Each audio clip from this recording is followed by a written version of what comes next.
Hello dear students, welcome to all at Meenakshi e tutor. Dear students, अगर आप हमारे channel पर नए आए हैं तो प्लीज़ इसे सब्सक्राइब करें ताकि आपको लेटेस्ट अपडेट्स मिलती रहें। प्यारे बच्चों, आज हम जिस टॉपिक की चर्चा कर रहे हैं वो भारतीय इतिहास से जुड़ा हुआ है। इतिहास के बारे में एक धारणा बनी हुई है, हिस्ट्री ऑलवेज बी मिस्ट्री। ऐसा क्यों कहा गया? क्योंकि इतिहास में जो तथ्य हमारे सामने हैं वो तथ्य हमें कुछ और जानकारी देते हैं, जबकि ऐतिहासिक इमारतें या ऐतिहासिक अवशेष हमें दूसरी जानकारी लेने पर मजबूर कर देते हैं। इतिहास की इस यात्रा में हम जैसे जैसे सफर को आगे बढ़ाते हैं वो यात्रा उतनी ही रहस्य और रोमांच से जुड़ी हुई होती है। प्यारे बच्चों, आज की इस रहस्य और रोमांच की यात्रा में हमने शामिल किया है संसद भवन। प्यारे बच्चों, संसद भवन जिसके निर्माण शुरू होने की तारीख है 1921, अर्थात आज हम कहें तो उस इमारत को बने हुए 100 साल का समय बीत चुका है।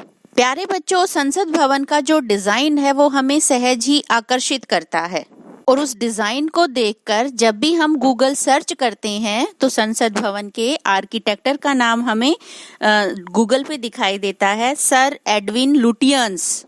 प्यारे बच्चों, जब भी हम अभिलेखों को सर्च करते हैं तो हमें पता लगता है कि संसद भवन के डिजाइन को बनाने के लिए उस वक्त के मशहूर ब्रिटिश वास्तुविद एडविन लुटियन को बुलाया गया था। उन्होंने संसद का डिजाइन बनाया 1912 में और इसका निर्माण शुरू हुआ 1921 से 1927 के बीच, और संसद के बनने के बाद इसका उद्घाटन किया गया था भारत के तत्कालीन वायसराय लॉर्ड इरविन के द्वारा। और प्यारे बच्चों, आजादी के बाद यह भवन संसद भवन के नाम से जाना जाता है। प्यारे बच्चों, ये तो एक आंकड़ा है हमारे सामने अभिलेखों का, या जो हमें इतिहास पढ़ाया गया है उस तथ्यों का। प्यारे बच्चों, यहाँ पर हैरान करने वाली बात यह है कि मध्य प्रदेश में मुरैना जिले में एक छोटे से गांव में एक मंदिर बना हुआ है, जिस मंदिर का नाम है 64 योगिनी मंदिर। इस मंदिर से जुड़े हुए तथ्यों को अगर हम पढ़ते हैं तो हमें पता लगता है कि इस मंदिर का निर्माण सन 1000 के आसपास कलचुरी वंश के शासकों ने करवाया था।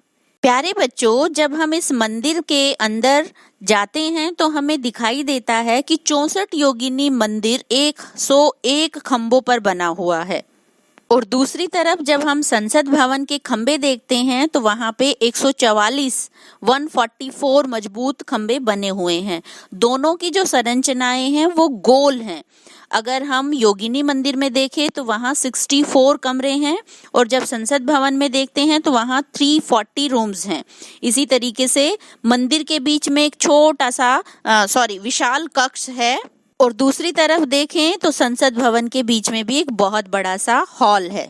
प्यारे बच्चों, इतनी सारी समानताएं होते हुए भी यहाँ तथ्य कहते हैं कि इसका जो वास्तुकार है वो लुटियंस है और ये उसके दिमाग की उपज है। प्यारे बच्चों, अब यहाँ हैरान करने वाले तथ्य हमारे सामने हैं कि जहाँ संसद भवन को 1921 में बनाया गया और 64 योगिनी जो मंदिर है उसको 1000 ईस्वी में बनाया गया, तो पुराना 64 योगिनी मंदिर हुआ या संसद भवन, वास्तुकार जो है वो कलचुरी शासक हुए या लुटियंस। प्यारे बच्चों, इस तरह से अवशेष और तथ्य दोनों ही चीजें हमें सोचने पर मजबूर कर देती हैं कि वास्तव में इतिहास है क्या। क्या भारतीय इतिहास के तथ्यों से छेड़छाड़ की गई है या अवशेषों को बदला गया है? प्यारे बच्चों, यहाँ ये सोचना होगा और इसके लिए लगातार रिसर्च करनी होगी। प्यारे बच्चों, मुझे उम्मीद है आपको कंसेप्ट समझ में आया होगा। Thank you.